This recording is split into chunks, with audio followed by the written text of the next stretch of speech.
menjawab salam, menjadi anak-anak yang pintar, menjadi anak-anak yang keren di masa depan. Assalamualaikum warahmatullahi wabarakatuh. Baiklah, anak-anak yang cerdas, kali ini kita akan belajar tentang klasifikasi makhluk hidup. Allah telah menciptakan bumi dengan segala isinya. Salah satu ciptaan Allah adalah makhluk hidup. Kita adalah makhluk hidup ciptaan Allah yang paling sempurna. Oleh karena itu, kita wajib bersyukur dengan cara menjaga dan tidak merusak lingkungan. Klasifikasi adalah pengelompokan. Pengertian dari klasifikasi makhluk hidup adalah pengelompokan pada makhluk hidup. Tujuan klasifikasi yaitu agar kita mudah mempelajarinya. Kita bisa mempelajari bagaimana cara mengelompokkannya, bagaimana cara mendeskripsikan ciri-cirinya, dan menentukan hubungan kerabatannya. Juga kita bisa memberi nama pada makhluk hidup yang belum diketahui namanya. Bagaimana cara kita melakukan klasifikasi? Yang pertama yaitu dengan cara identifikasi. Yaitu kita mengamati, mencatat ciri-ciri yang dimiliki makhluk hidup. Ciri-ciri yang bisa kita amati diantaranya yaitu bentuk tubuh atau morfologi, ukuran, warna, kemudian tempat hidup dan cara hidupnya, juga manfaatnya.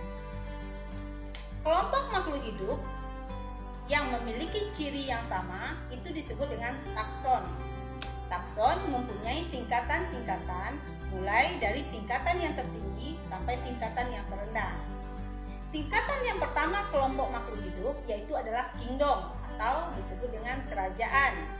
Kemudian filum atau divisi.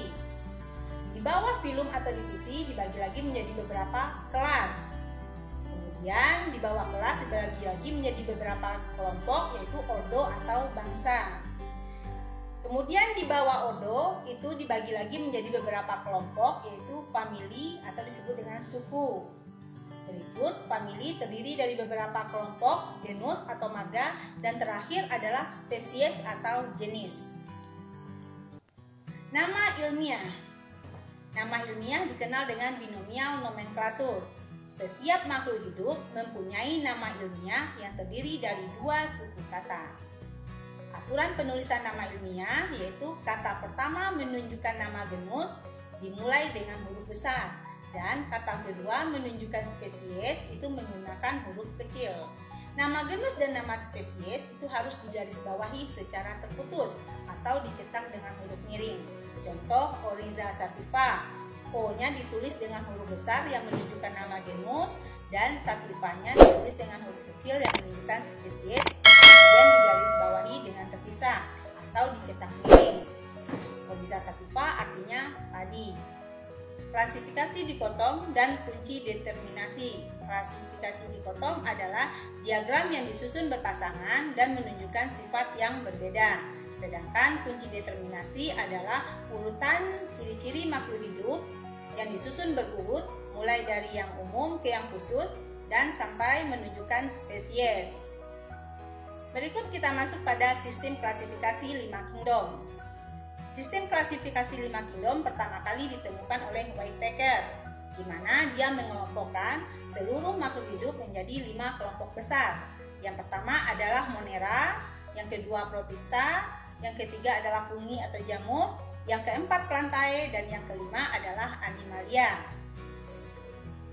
Kelompok makhluk hidup yang berukuran kecil disebut juga dengan mikroskopis. Untuk mengamati makhluk hidup yang berukuran mikroskopis, kita menggunakan alat yang namanya mikroskop. Kita masuk pada kingdom yang pertama yaitu Monera. Karakteristik atau ciri-ciri dari kingdom Monera yaitu yang bersel satu atau uniseluler, bersifat prokaryotik, berkembang biak dengan cara membelah diri atau aseksual, dan konjugasi seksual. Hidup bersama membentuk koloni atau kelompok dan bersifat heterotrof. Kelompok yang pertama dari Monera yaitu bakteri. Berdasarkan bentuknya, bakteri ada 3. Yang pertama adalah Coccus. Contohnya di sini adalah Streptococcus. Berikut Bacillus, contohnya Lactobacillus casei. Dan yang ketiganya Spirillum, contohnya Treponema pallidum. Kelompok yang kedua dari Monera yaitu alga hijau biru.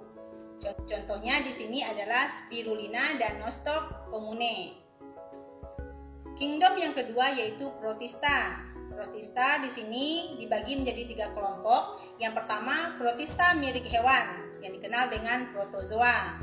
Protozoa berdasarkan alat geraknya ada 4 kelompok. Yang pertama adalah Rhizopoda, di mana Rhizopoda memiliki ciri alat geraknya berupa kaki semu atau dikenal dengan Pseudopodium. Contoh makhluk hidupnya adalah Amoeba dan Entamoeba histolica. Yang kedua, Flagellata. Cirinya adalah alat geraknya berupa bulu cambuk atau flagellum. Contoh makhluk hidupnya Trypanosoma gambiensis. Yang ketiga adalah Ciliata, yaitu berupa alat geraknya bulu getar. Contohnya di sini adalah Paramecium. Yang keempat, Sporozoa, tidak mempunyai alat gerak. Contohnya di sini Plasmodium tetiana. Protista mirip tumbuhan, dikenal dengan alga. Alga dibagi lagi menjadi 6 kelompok. Kelompok yang pertama yaitu alga hijau atau Chlorophyta. Contohnya Chlorella, itu sumber makanan alternatif, dan Spirogyra. Kemudian yang kedua alga keemasan, Chrysophyta. Contohnya Ochromonas dan Navicula atau Diatom. Yang ketiga alga pirang atau coklat, Phaeophyta. Contohnya Sargassum dan Macrocystis. Berikut alga merah, Rhodophyta, contohnya Gelidium dan Gracilaria. Ini banyak dibudidayakan sebagai bahan untuk pembuatan agar-agar. Yang kelima alga api, Pyrophyta, contohnya Noctiluca dan Gymnodinium. Dan yang keenam adalah Euclinophyta, contohnya Euclina pallidis dan Euclina gracilis. Kemudian kelompok yang ketiga dari Protista adalah Protista milik jamur. Ini dikelompokkan menjadi 2, yaitu Mysomycota atau jamur lendir, contohnya Physarum polycephalum, dan yang keduanya Oomycota atau jamur air, contohnya Saprolegnia. Kingdom yang ketiga yaitu fungi atau kelompok jamur.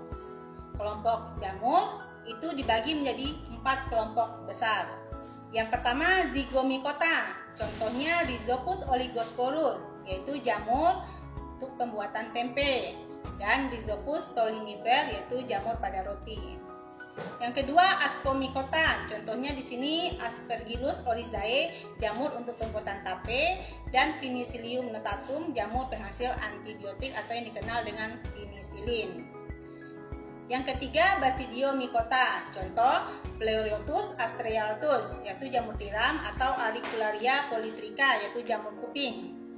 Yang keempat Deuteromycota, contohnya Sclerotium roxy, penyebab penyakit busuk pada tanaman, dan Trichophyton, penyebab penyakit kurap. Berikut kingdom yang keempat yaitu Plantae, yaitu kelompok tumbuhan. Kelompok tumbuhan dibagi menjadi 2 kelompok besar lagi, yaitu tumbuhan tidak berpembuluh dan tumbuhan berpembuluh.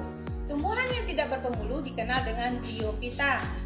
Kelompok Bryophyta ini dibagi lagi menjadi 3 kelompok berdasarkan bentuk daunnya, yaitu lumut daun disebut dengan musci, kemudian lumut hati disebut dengan Hepaticaceae, kemudian lumut tanduk disebut dengan Anthracerataceae. Tumbuhan berpembuluh itu dibagi menjadi 2 kelompok. Yang pertama tumbuhan paku atau Pteridophyta. Berdasarkan sporanya, tumbuhan paku dibagi menjadi 3, yaitu paku homospor, yaitu paku kawat, paku heterospor, paku rane, dan paku peralihan atau paku ekor kuda. Tumbuhan paku dapat diklasifikasikan menjadi 4 kelompok. Yang pertama, Phyllophyta, paku puba, Lycophyta, paku kawat, Sphenophyta, itu paku ekor kuda, dan Pterophyta, itu paku suplir. Yang kedua, tumbuhan berbiji atau Spermatophyta. Tumbuhan berbiji dibagi menjadi 2 kelompok lagi, yaitu berbiji terbuka, Gymnospermae, contohnya di sini melinjo, dan berbiji tertutup, itu Angiospermae. Contohnya ada 2, yaitu yang monokotil, jagung dan padi, dan yang dikotil adalah pepaya, jambu, dan lada. Yang kelima adalah kingdom Animalia atau kelompok hewan. Dibagi menjadi 2 kelompok, Invertebrata dan Vertebrata. Invertebrata artinya tidak bertulang belakang atau tidak memiliki rangka dalam. Dibagi menjadi 6 kelompok. Yang pertama Porifera, tubuhnya berpori, itu contohnya adalah terumbu karang. Yang keduanya Solenterata, tubuhnya berongga, di sini adalah ubur-ubur. Yang ketiga, vermes atau cacing. Yang keempat, moluska, itu tubuhnya lunak ditutupi cangkang, contohnya siput. Yang kelima, antropoda, tubuhnya memiliki buku-buku. Kemudian yang keenam adalah echinodermata, di mana tubuhnya berduri. Di sini contohnya landak laut. Kelompok yang keduanya yaitu vertebrata, artinya bertulang belakang atau memiliki rangka dalam. Dibagi menjadi 5 kelompok besar, yaitu ikan atau fishes, kemudian amfibi atau amfibia, reptil atau reptilia, kemudian burung atau apes, dan yang kelimanya adalah mamalia. Sekian materi klasifikasi makhluk hidup. Terima kasih sudah menyimak video ini dengan baik. Insya Allah kita ketemu lagi dengan video pembelajaran berikutnya. Sukses dan salam semangat. Assalamualaikum warahmatullahi wabarakatuh.